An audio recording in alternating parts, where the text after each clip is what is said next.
Against modernity, Psalm 1 claims that we can live well with God and the beneficial limits that come from Him.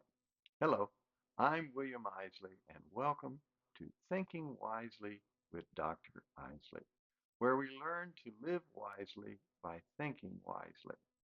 Today's video is the third in a series of brief reflections on Psalm 1. In this series, we consider how the biblical text and its underlying worldview interact with universal philosophical questions and touches our individual contemporary lives at their very heart.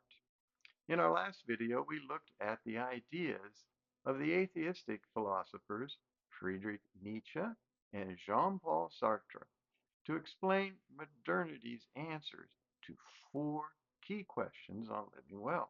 One, what are limits? Are limits beneficial? Two, what is the consequence of belief in or the existence of God? Three, who defines man? And four, what is human freedom? In different ways, both Nietzsche and Sartre agree on these basic points of what it means to live well. They see the existence of God, or the belief in the existence of God, as the fundamental limit on human beings. Once God is cast aside, we are not limited but free.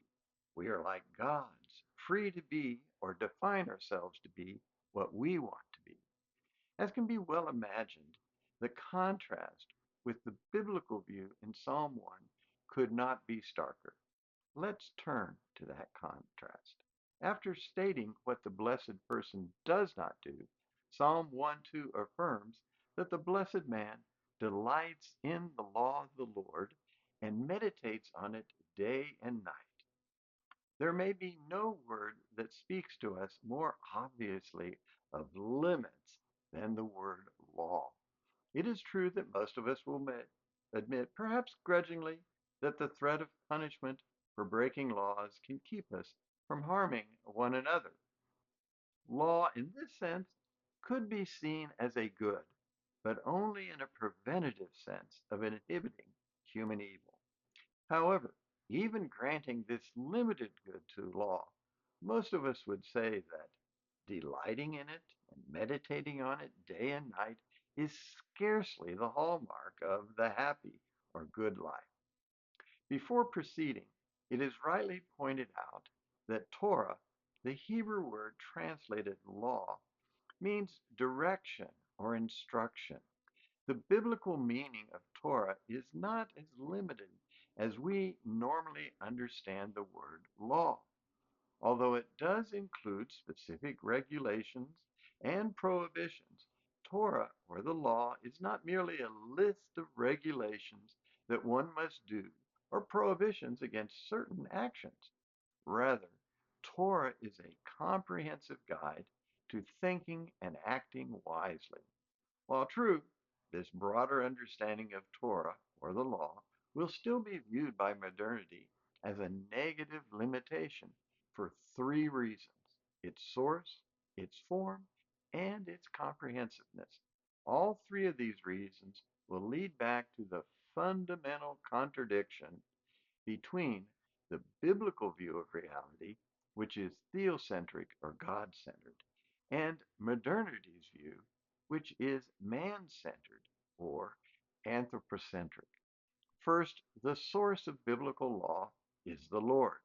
Torah is authoritative instruction revealed by God. The law or Torah is of the Lord, which clearly denotes the law's divine authority. It comes from the Lord. The divine and authoritative nature of the law can be seen clearly in Deuteronomy 1:5, when Moses is restating the law to the people of Israel before they enter the promised land. Beyond the Jordan in the land of Moab, Moses undertook to explain this law. In his explanation, Moses begins in verse 6 with, "The Lord our God spoke to us in Horeb," which refers to the giving of the law on Mount Horeb or Mount Sinai in Exodus 20. The Lord spoke the law, He revealed it. As such, The law had divine authority. It did not and does not come from man. We do not establish what the blessed or happy life is. Its source is other than us. We do not determine finally what the happy life is. God does. And modernity's anthropocentric philosophy at the outset is explicitly opposed to the Bible's theocentric view of life. Secondly, as coming from God, the law must be obeyed. Torah comes in several forms: promises, instructions, counsels. But one of its primary forms is that of commandments. As Deuteronomy 1:3 states, Moses spoke to the people of Israel according to all that the Lord had given him in commandment to them. The Ten Commandments in Exodus 20 consist solely of commandments to do something or prohibitions that command us not to do something. We humans in this fallen world have a natural tendency to resist commandments that we must conform to. It should come as no surprise, then, that much modern thought strongly opposes the idea that anyone should define for me how I should conduct my life, especially a divine source from which there is no appeal. Modernity's resistance to the command form of the law becomes even stronger when we consider its third reason for opposing biblical law as the guide to living well: the comprehensive nature of the biblical concept of law. Three times Psalm 1 speaks of a way. There is the way of the sinners in verse 1, and verse 6 mentions the way of the wicked, and in contrast, the way of the righteous. The way is defined as a pattern of life. There is no separate and limited religious category. The way is comprehensive, directing and shaping all of life. The righteous person conforms to God's law, follows a path that God has laid out and that he approves of. As we have said before, Psalm 1 is a wisdom psalm. In the Bible, wisdom refers both to an understanding of reality and to how one is to relate to that reality in life.